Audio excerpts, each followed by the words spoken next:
ഒറ്റയടിക്ക് ഇല്ലാതാക്കാൻ നോട്ട് നിരോധനം ഏർപ്പെടുത്തി. ഇത്തരം ഒരു തീരുമാനമെടുക്കാൻ ഏതൊരു ഭരണകർത്താവിനും കടുത്ത പ്രതിസന്ധികൾ നേരിടേണ്ടി വരും. ജമ്മു കാശ്മീരിന് പ്രത്യേക പദവി നൽകിയിരുന്ന ആർട്ടിക്കിൾ 370 റദ്ദാക്കിയതും മുത്തലാഖ് നിരോധനം നടപ്പിലാക്കിയതും നരേന്ദ്രമോദിജിയുടെ വികസന നേട്ടങ്ങളാണ്. പാകിസ്ഥാനിൽ അച്ചടിച്ച കള്ളനോട്ട് കാശ്മീരിലെ വിഘടനവാദികൾക്ക് വിതരണം ചെയ്ത അവരെ കൊണ്ട് രാവും പകലും ഉറക്കമൊഴിച്ച് ഈ രാഷ്ട്രത്തിന് വേണ്ടി കാവൽ നിൽക്കുന്ന പട്ടാളക്കാരെ കല്ലെറിയിക്കുകയും ഇന്ത്യൻ പട്ടാളക്കാരുടെ കഴുത്തറുത്ത ആനന്ദം കണ്ടെത്തുകയും ചെയ്തിരുന്ന ജിഹാദി ഭീകരർക്ക് അതിർത്തി കടന്ന് സർജിക്കൽ സ്ട്രൈക്കിലൂടെ മറുപടി കൊടുത്തത് നരേന്ദ്ര ദാമോദർ ദാസ് മോദി എന്ന ഭാരത പ്രധാനമന്ത്രിയുടെ 56 ഇഞ്ച് നെഞ്ചളവിന്റെ ആർജവം ഒന്ന് മാത്രമാണ്.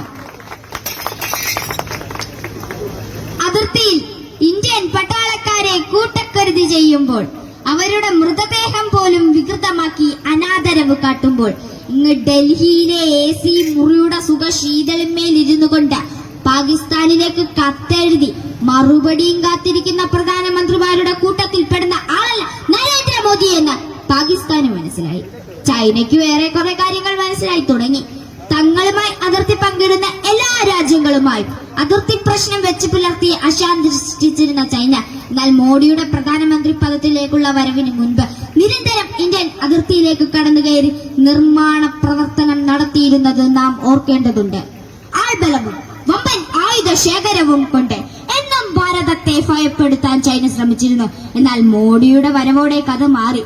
ലോകത്തെ ഒട്ടുമിക്ക രാഷ്ട്രങ്ങളും തങ്ങളുടെ എല്ലാ ആയുധ ശേഖരവും കൊണ്ട് ഭാരതത്തിനു പിന്നിൽ ചൈനയ്ക്കെതിരെ അണിനിരന്നുവെങ്കിൽ അത് നരേന്ദ്രമോദി എന്ന മനുഷ്യന്റെ ഭരണതന്ത്രത്തിന്റെ ലോക രാഷ്ട്രങ്ങളുമായുള്ള സൗഹൃദം അത് ഉണ്ടാക്കുകയും അത് കാത്തു സൂക്ഷിക്കുകയും ചെയ്തതിന്റെ മഹുടോദാഹരണമാണ്.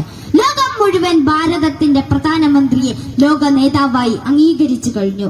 സുതാര്യവും അഴിമതിരഹിതമായ ഭരണം രാജ്യത്തിന് സമ്മാനിക്കുക എന്നതാണ് ഒരു നല്ല ഭരണകർത്താവിന്റെ ഏറ്റവും വലിയ നേട്ടം. നമസ്തേ സദാ വത്സലേ മാതൃഭൂമി. വാത്സല്യവതിയായ എന്റെ അമ്മയ്ക്ക് നമസ്കാരം. ഈ രാഷ്ട്രം എന്റെ അമ്മയാണെന്നും ഈ രാഷ്ട്രത്തിന് വേണ്ടി ചിന്തിക്കുന്നതും ഈ രാഷ്ട്രത്തിന് വേണ്ടി പ്രവർത്തിക്കുന്നതും ഈ രാഷ്ട്രത്തിന് വേണ്ടി ജീവിക്കുന്നതും ശ്രേഷ്ഠമാണെന്ന് കരുതുന്ന ഭാരതാംബയുടെ വീരപുത്രൻ നരേന്ദ്ര ദാമോദർ ദാസ് മോദിയുടെ കൈകൾ ഈ രാഷ്ട്രം സുരക്ഷിതമാണെന്ന് ഇതിനകം തെളിയിച്ചു കഴിഞ്ഞു. ഞാൻ നിങ്ങളുടെ പ്രധാന സേവകനാണ് എന്ന എളിമയുള്ള വാക്കിലൂടെ ദശലക്ഷക്കണക്കിന് ഇന്ത്യക്കാരുടെ ജീവിതത്തിൽ പ്രതീക്ഷയുടെ കിരണമായി ഊർജ്ജസ്വലതയോടും നിശ്ചയദാർഢ്യത്തോടും സർവോപരി ദീർഘായുസോടുകൂടിയും ഇരിക്കട്ടെ എന്നും ഇനിയും പുതിയ പുതിയ ഭരണ നേട്ടങ്ങൾ ഉണ്ടാക്കാൻ അദ്ദേഹത്തിന് സാധിക്കട്ടെ എന്നും ആശംസിക്കുന്നു. കർമ്മണ്യേവാധികാരസ്തേ മാ ഫലേഷു കഥാചന മാ കർമ്മഫല ഹേതുർഫു മാ തേ സംഘോ അസ്തകർമ്മണി. 15ാം വാർഡിൽ നിന്നും മത്സരിച്ച് വിജയിച്ച അമൃത ചേച്ചിക്ക് എന്റെ എല്ലാവിധ ആശംസകളും നേരുന്നു. നന്ദി, നമസ്കാരം, വന്ദേ മാതരം, ജയ് ഹിന്ദ്.